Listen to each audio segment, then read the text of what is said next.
Թիվ 31 ընտրատարածքային ընտրական հանձնաժողովում գումարված այսօրվա նիստում հիմք ընդունելով Գյումրու համայնքապետարանից ստացված պատասխան արձանագրությունն այն մասին, որ Գյումրու ավականու մեր քաղաքախմբակցության ավականու արդեն նախկին անդամ Կարեն Բադալյանի լիազորությունները դադարեցված են համարվում, ընտրատարածքային ընտրական հանձնաժողովում ավականու մանդատը Կարեն Բադալյանից հետո հանձնվում է Նարեկ Միրզոյանին։ Ավականու անդամի մանդատը տրվում է մեր քաղաքակուսակցությունների դաշնքի ընտրական ցուցակի հերթական հաջորդ թեկնածու Նարեկ Լյովայի Միրզոյանին։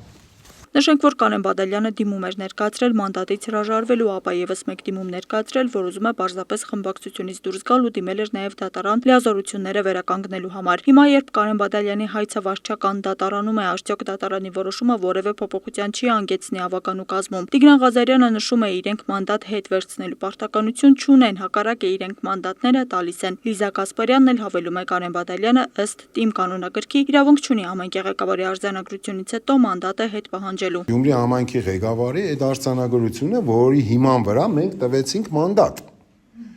Հիմի մեր արձանագրության հիմքը դա է։ Հիմի եթե դա վիճարկվի, չեղարկվի, դուրս կգա, որ մեր արձանագրության հիմքը չկա։ Ըստ ՏԻՄ կանոնակարգի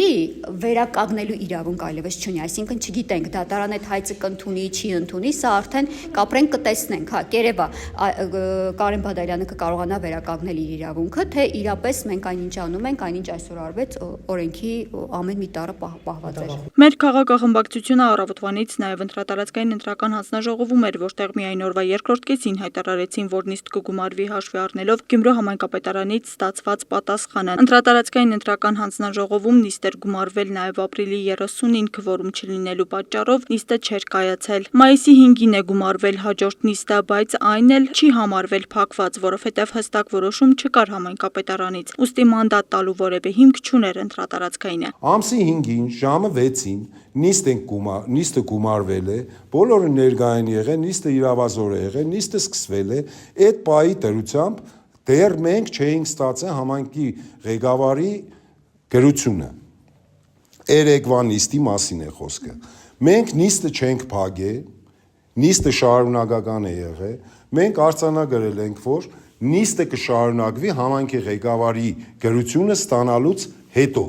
Մեր քաղաքադաշինքում համոզված են, որ այն իրավիճակը, որում հայտնվել են քաղաքական միտումի ու ճնշումների հետևանք է իրենց ավականու նախկին 5-րդ համարի հանդեպ։ Նախադեպը դրվեց եւ հենց եթե սկսվել է, կապ չունի որ ֆրակցիան է, եթե սկսվել է մեր ֆրակցիայից, ուրեմն մենք պիտի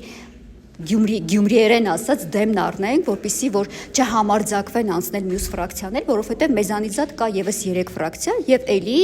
3-ի մեջ տասնյակ մարդիկ կան եւ ոնց է լինի, ինչ որ ձևով, ինչ որ մեկի մոտ անձնական կարգի խնդիր, ինչ որ խնդրեմ կգտնեն, որ մարդը վեր կդասի ամեն ինչից եւ կունենանք այն ինչ ունեցանք։ Կարեն Բադալյանի հետ կապ հաստատել չի հաջողվել, տանն էլ չեն գտել վերջինիս խմբակցությունում Բադալյանից պարզաբանում դեռ չի հաջողվել ստանալ։ Բնականաբար մենք քաղաքը փոքր է, տեղեկատվությունը շատ լուրերն ու բամբասանքները շատ արագ են հասնում բոլորիս, բնականաբար ճնշումներ եւ այլն քաղաքական թեմաներով ճնշումներ եղել են այդ ամենը, բայց այն որ իր հեռախոսը անհասանելի է եղել եւ որևէ կերպ նա մեզ այդ կապ չի հաստատել եւ այլն, դա հաստատ է, մինչեւ այս պահը մենք Կարենի գիտենք այցելություն էլ է եղել, բայց տանը չի եղել։ Հիշեցնենք, Գյումրու նորընտիրավականին ձևավորվեց մարտի 30-ին տեղի ունեցած արտահերթ ընտրությունների արդյունքում աշխատանքային ընթացքը թեժ է ու աննախադեպ, արդյոք առաջիկայում նման մտավախություններ ունենալու հիմքեր ունեն խմբակցությունում, Կասպարյանը նշում է, բոլոր խմբակցությունները պետք է վախենան այս երևույթից։ Աստղիկ Խաչատրյան, Հրաց Սահակյան, այսօր։